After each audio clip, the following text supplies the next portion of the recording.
a new timesheet, which is much more user-friendly and will make it clear, like on your payroll sheet, you know, which hours you have for what, because on the old sheet, it would add stuff in a weird way. The most common questions that I get is, where do I get my timesheet? Why does it matter if I work in different places? What's the deadline? Why do I have to print it out and sign it? And certainly at the end, if you have any questions that we don't cover, then let me know. Oops.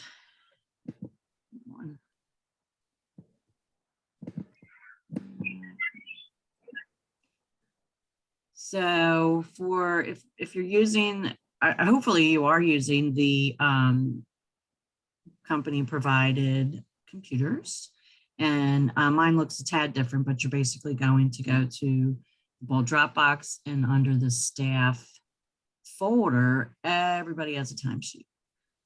At the very top is AAA timesheet. That is where you can find a blank timesheet. The reason I named it AAA is so that it would always be at the top.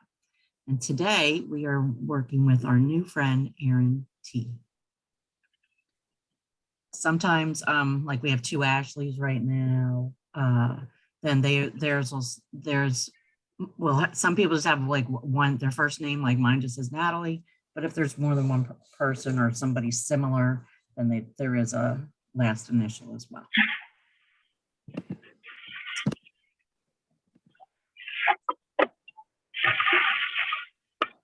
So my friend Aaron here goes to his folder, and every time that there's a new employee, I not only make them a folder, I make them a blank timesheet and then one for the current pay period.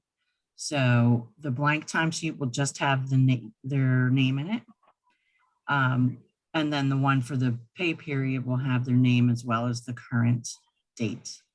It's really important that when you save your timesheets, you save it with your initials and the date, especially that we're using common computers. Sometimes they get put in the wrong folder or saved to the wrong place. And if we can't find your timesheet, then we can't pay you. So it's really important that you do put your initials and the date, because that's happened too, where people have maybe saved it as the wrong pay period, and then we can't find the current one, which again causes delays in payroll. So my friend Aaron will double click on his timesheet for the current pay period. His name's already in there. The pay period's already in there. If they were not, then he would just make sure that he's on week 1, because that's the only place that you can add this information. Then he would put his name in here. And after that, it would show up on every tab when he goes through. When you put the starting date, you only have to put the starting date, and it will automatically fill in the other ones. So week 1 goes from the 28th to the 6th, and then the week 2, would start on the 7th. You'll also notice that there are these red carets. That just means that there is information there that the administrator put in there for you. I cannot capture it on my screen grab, but basically it tells you things like with the date, you can just put 2/28 and enter, and then it would automatically fill in the 22 for the current year.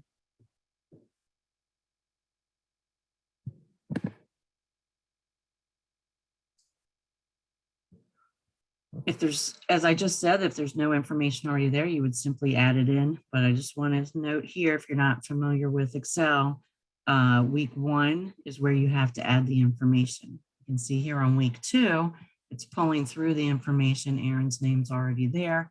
And then it makes the second week's dates show in there. Also, if it would be the first time you were filling it out, you want to make sure that you're putting your time into the correct week. So if I didn't start until week 2, then I would want to make sure I was on week 2 when I filled it out.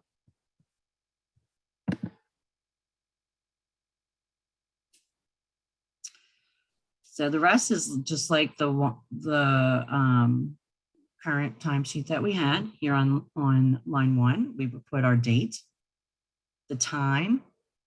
There always has to be a space between the number and the AM or PM.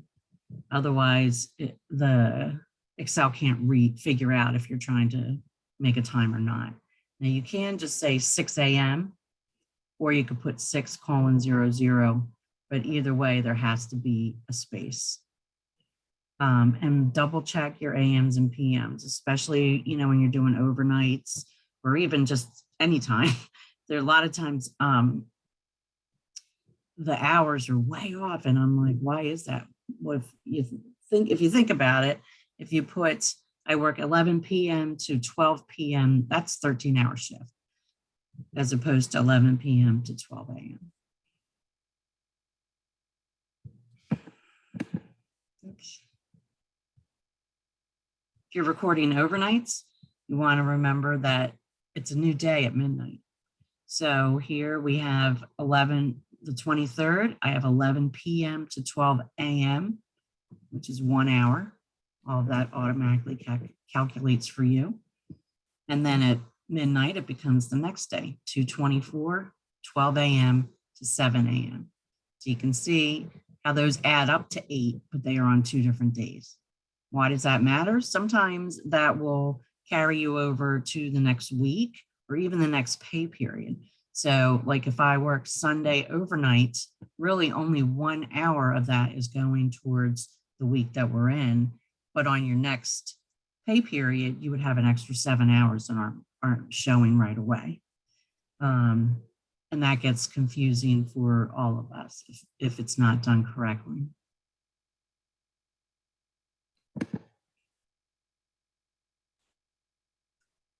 So once you have your times in there, you're going to pull this drop down, and it's just like the one we have now. Most of the time, it's going to be standard, and your overtime will calculate automatically over in this shaded area. Paid time off has to be approved ahead of time, and you fill out a job form for that. And it's also subject to availability. So if you don't have any paid time off accrued, then you cannot use it. Holiday is only if you're working the holiday. Basically, when Kim does the payroll, if it's a paid holiday, that goes on a separate line in ADP. So only if you work on the holiday would you choose holiday. And then bereavement would be in accordance with company policy.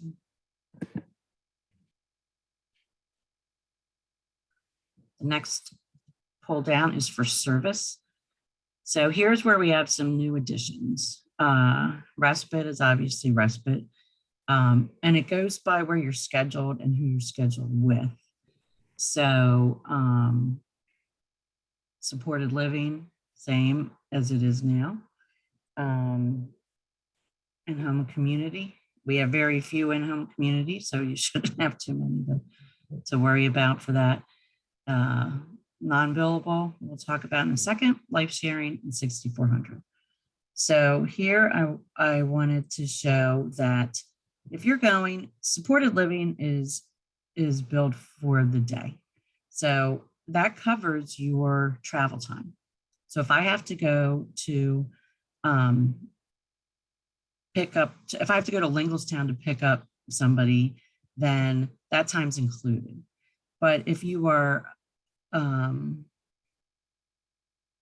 then going to respite, you need to put that time in as different. Why? Because it gets billed differently. So if I'm going to, like I said, I'm taking somebody to program, I pick them up, I take them to the program, and then I go to respite. I can include the time that I've spent driving them to program, and then I've showed up at respite at 9:30. But you do need to split that time because it is billed differently, and we need to, on our end, be able to account for that time separately. So as I said, the respite, supported living, in-home community, and life sharing are dictated by where or with whom you're scheduled. The in-home and community clients are highlighted in orange on the schedule and they have an EBV number. I think right now we only have 2 clients that fit that bill. Now with them, you can only bill face-to-face time. So your travel time with them is not billable. You still get paid for that time, but that would be non-billable time. So if I work with somebody and I'm really only with them for an hour, but it took me half an hour to drive there and half an hour to drive back, then I would have a half hour non-billable, an hour and a half of their time, and then non-billable for their travel time. Supported living clients, we can bill for their travel time. So if I go from one supported living person to another, I don't have to stop and start. So if I'm, so basically you can be supported living like, all day if all your clients are supported living. So non-billable time is not that it's not paid, it's that we cannot bill it to a client. So examples would be training time like today, travel time if it's for in-home and community, or administrative time. So again, it's not that it's not paid, but it does need to be logged as non-billable right here because it's not a billable service for a client. 6,400, that's our new addition there, right? Currently, Fleet is our only 6,400 location. And again, we need to differentiate that because of billing. And there may be more to come, so who knows? As you enter your time, you'll see that the hours are tabulating over here in the shaded area. You cannot type in the shaded area. That is protected, and it does all the math for you. So if it's overtime, if it's sleep time, if it's holiday time, it's breaking out all that automatically. Also, it's a good way to check yourself if you typed something incorrectly over here. So as I said, if I put in 9:30 p.m. to 3 p.m., that would come up as way more hours than 5.5. So it's a good way to double check yourself also. The next tab on your sheet is travel expenses. It's sort of travel / expenses. And the biggest question is what expenses are reimbursed? So as you can see here, we have groceries, meals, miscellaneous, parking, and supplies. When you, so just like you would fill out your other tabs, you're going to put the date, and you want to have a starting point and your ending point. So if I was at Shasta and I went to Joe's Barbecue on Carlisle Pike, and then I usually put like a semicolon in between the stops so that I can say Carlisle Pike, Mechanicsburg, semicolon, Shasta. I am paying for, I need to be reimbursed for a meal. And I drove 7 miles. And who did I go with? I went out with BB. So you need to have some specifics here. You can't just say went out to lunch. You need to say, I went to Burger King on Carlisle Pike. And then where did you go after that? You went back to Shasta. The reimbursement rate is 50 cents per mile when you're using your own vehicle. And if you're using your own vehicle, you should only be doing that if an agency vehicle is not available. I know Sade has a schedule that's put out, but also your homes usually have one at their disposal. And like I said, definitely make sure you say who the outing was with, especially for respite. It's really hard to know who you went with. Did you take everybody? Did you take 2 people, no people, or 1 people?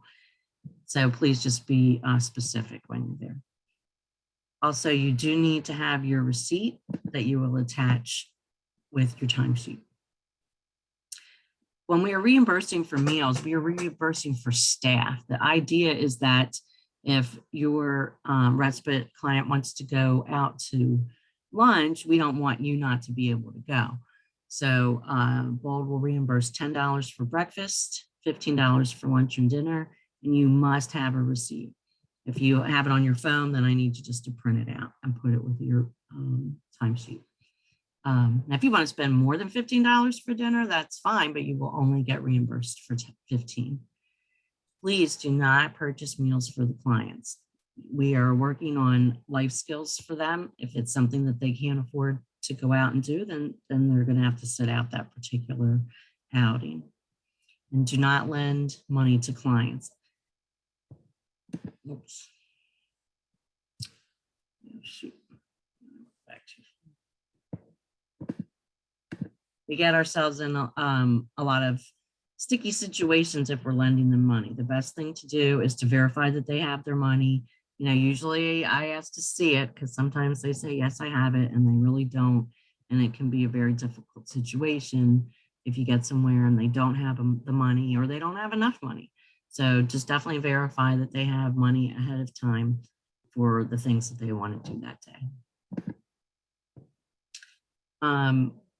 Other areas that would be reimbursed would include groceries, miscellaneous, and supplies, but these need to be approved in advance. Every location has a budget, so we can't just like go buy groceries every 2 days and then get reimbursed for it because they have a budget that you have to stay within. So groceries, miscellaneous, and supplies would all be things that you would need to have approved ahead of time. If once it's approved, just attach your receipt along with it, and you would put that over here in your expense. For parking, if you could just detail who it's for, because again, sometimes it's hard to tell which client it's for. So just say, you know, LH parking. Biggest thing is to save your changes. You want to go to File and hit Save, and then make sure you're saving it to the right one. Here, my friend Aaron would be saving it under AT, his initials, and then the pay period date. Again, that one of the most common mistakes is it gets saved to somebody else's folder or to an incorrect date. And then when we go to look for that particular timesheet, we cannot find it.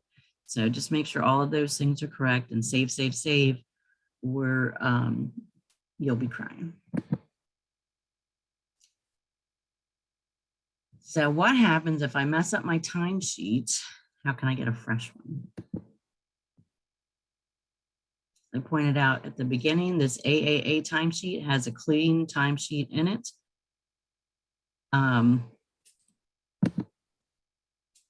Once you go in there, it has blank timesheet.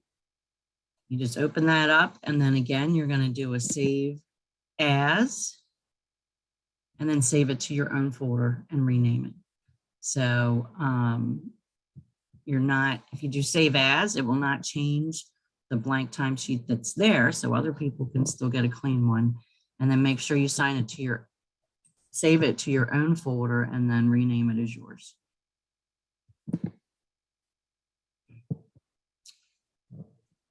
When, excuse me, as I said, each of you started with a blank timesheet with your initials.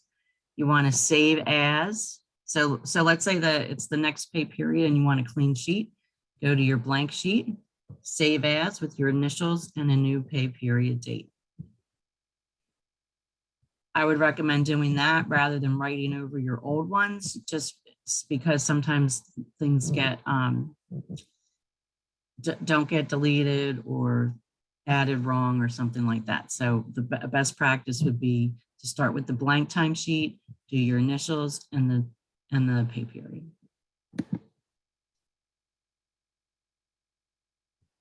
Why does it matter what service I put down? As I mentioned earlier, it has to do with the billing rates. Not everything is billed at the same rate, and also accuracy. So when I am reviewing your timesheets, I'm looking for where were you scheduled for, and do you have service notes that match that time period? So it is important that they all match. It's a legal document, and it affects us across the board. When is my timesheet due? So our pay periods are 2 weeks long, and they run Monday through Sunday. So this current pay period will end this Sunday. The timesheets are due the day after the pay period ends. So that would be Monday by 5 p.m. I would encourage you, if the last day you work is Saturday, then just do your timesheet on Saturday. Don't wait till the last minute.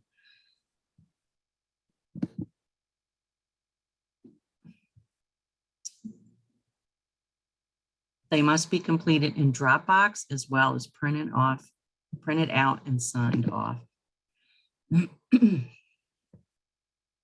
What, do I have to print out my timesheet? Yes, you do. We must have a printed copy that is signed by you for our records.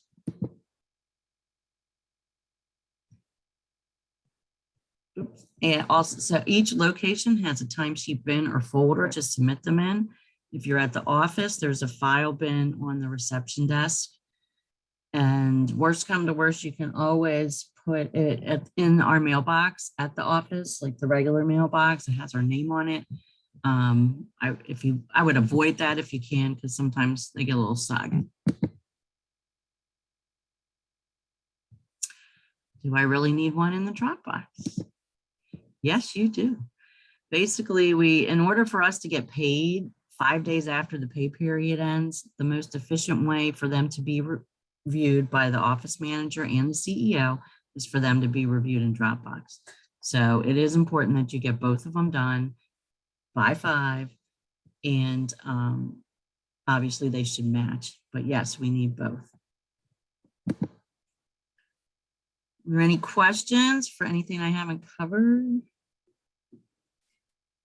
I actually have a question. Yes.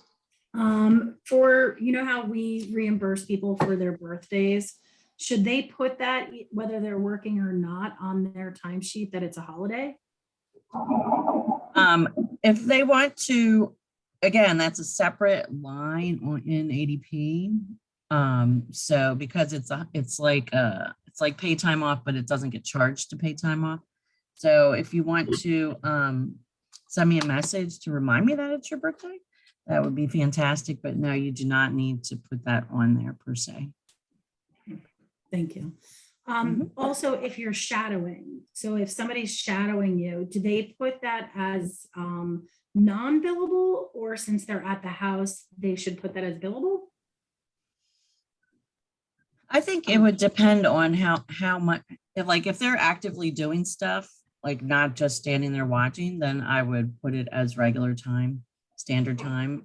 If you're literally just watching, then I would put that as non-billable because it's more of a training.